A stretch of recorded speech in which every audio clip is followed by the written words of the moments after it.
What's up, gamers? It's Barnes here. So this is really just a continuation of my video from yesterday, from me trying to further understand what's wrong with my laptop and making videos. So I decided, since working off the laptop isn't working, let me try working off the camera. And I went for a walk to this quieter part of town here in the cemetery. And what I want to talk about is demeanor today, player character demeanor. Really a continuation off of player character thoughts and emotions I was talking about yesterday. But your PC Demeanor is basically how you, the player characters, and anybody else who's following along who has knowledge of the setting, views your player character and like what motivates them and how they react to certain situations, or what kind of character are they, what kind of being are they, or person, or if you will. So, as Rick was talking about metagaming, and I think that metagaming with demeanor can be good. You may just like assume that, like, if you're playing the thief and there's certain leads that you have to go follow, you could just assume that, like, the cleric is going to go follow the lead about religion and sacred artifacts that are of religious nature, while you may go do some spying, or go after the loot or whatever. But your demeanor is based off of your actions and your non-actions.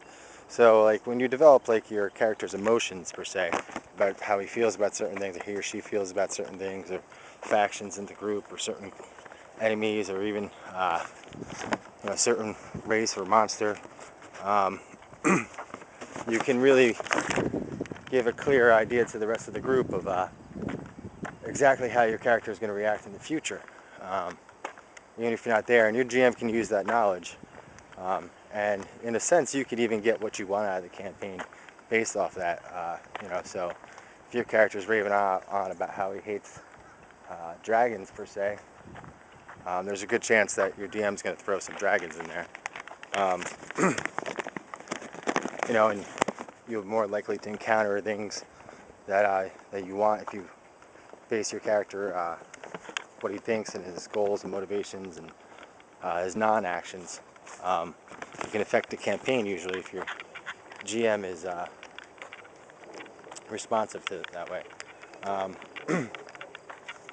However, like, your demeanor is, like, definitely in control of the group, and they'll want their certain niches that they want to fill.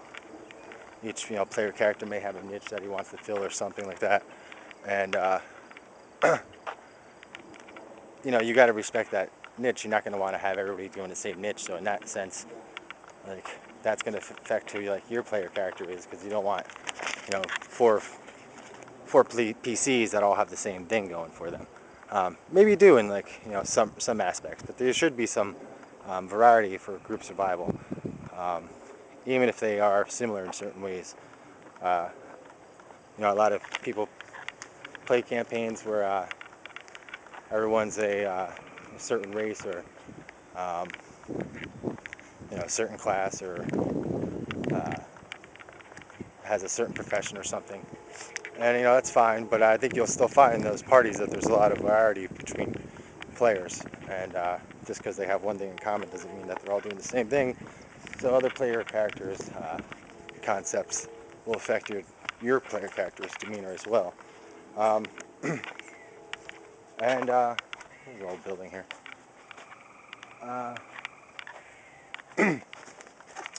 So, like, to a certain extent, like I was saying, like, I think the game master has control over a PC's thoughts and emotion to a certain extent, and he should base that off of your acknowledged demeanor. Like, as the player character, you're going to have a voice, so you're going to be able to say, like, other PCs say, oh, well, leave that for the fighter. Then you could voice up and say, no, I don't want anything to do with that, per se. And you can use that demeanor to build the group in a sense, build the group party, and like it's a question of like I've never seen a game that really tells you like who's in control of like the PC's thoughts of emotions or whatever. And we were talking. Some of us, I think Cameron said that he agrees that the GM has some control over his PC, and Zig had said that he strongly emotes his views, how his PC feels, and that if him and the DM differ, he'll argue his point of view, and if the DM doesn't see his point of view, he'll go along with the GM, even though it hasn't come up yet, I believe he said.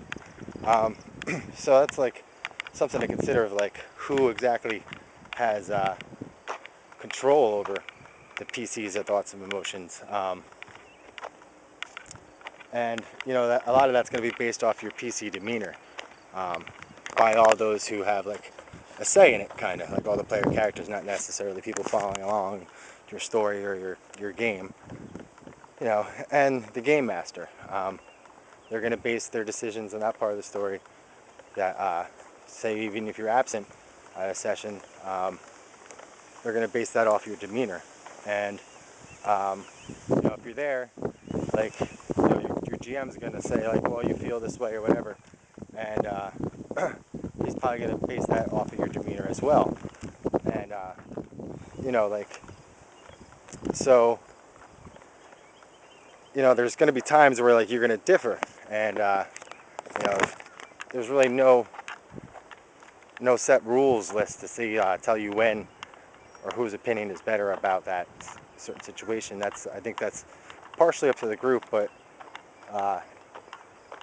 in the end, I think it kind of falls up to the PC to declare exactly how his player character feels or thinks, even though the GM or the group may disagree. Now, sometimes there are drastic changes that the PC wants to make, and those drastic changes could affect the game. And I've thought about a couple examples from popular stories, basically Lord of the Rings and Star Wars. And in Lord of the Rings, Frodo's at the edge, and that's really sad right there. Frodo's at the edge, and he's going to throw the ring off, and he has this moment of doubt, and he might have put the ring on and tried to rule Middle Earth had it gone different. And I think in that situation, I don't think the player character would have chosen that, probably. I mean, it seems like a bad thing to happen to Frodo, even though it would have been good for, the moment. In the long run, it would have been bad. And so I think the GM said, well, Frodo, you feel like this moment of temptation as you're about to throw the ring off. Which makes sense to me. And I don't, maybe Frodo did decide, I could rule the world. Which, I mean, he obviously did think about, but, I mean, whose call was that in game? I'm not really sure. And on the opposite end of that, you have Anakin Skywalker or Darth Vader. And at the end of Return of the Jedi, he sees that the Emperor is going to, replace him basically with his son. Okay? And he's been like his pillar of loyalty to the Emperor, and he's conquered the universe for the Emperor, and he's slain all these Jedi across the galaxy, and he's sacrificed so much of his life, his whole entire life, and everyone he's ever known for the Emperor. And then at the last minute, he turns on the Emperor, and he decides to kill the Emperor and save his son. Now, I think that was a PC call. Like, I don't think the GM said, well, Anakin, you have this last moment of hope. Now, he could have hinted to it. I'm not saying the GM couldn't have hinted to that, but, you have this last moment of hope and for redemption by saving your son and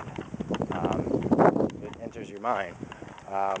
I think that more likely Anakin, the player, whoever was playing Anakin, if that even happened, which it didn't, but anyway, you see what I'm saying. I think Anakin, I think he chose to save his son, rather than have the DM tell him how he felt about it.